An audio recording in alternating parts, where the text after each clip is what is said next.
اور بات کریں گے معدنی ذخائر سے مالا مال پاکستان میں سرمایہ کاری کا mission. Pakistan minerals investment forum 2025 کا کامیاب انعقاد کے بعد اختتام ہو گیا۔ دوسرے روز ریکوڈک منصوبے پر شاندار سیشن منعقد ہوا۔ ماہرین نے منصوبے کے روشن امکانات پر بات کی۔ فورم کے بعد اعلیٰ امریکی وفد کی وزیر اعظم اور وزیر داخلہ سے الگ الگ ملاقات، باہمی دلچسپی کے امور پر تبادلہ خیال ہوا۔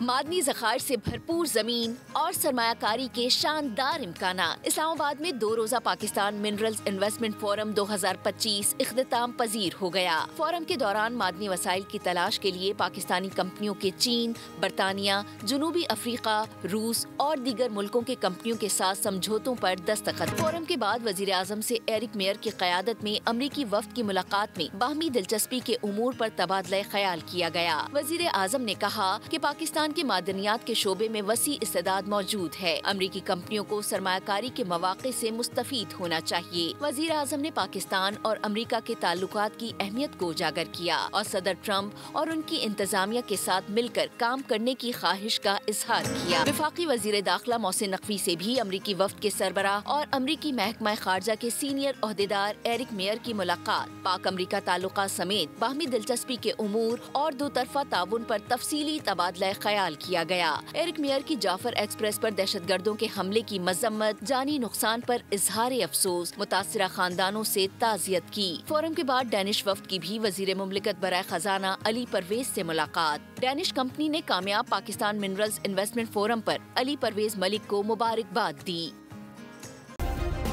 سبسکرائب کریں اور بیل دبائیں تاکہ کوئی خبر رہ نہ جائے۔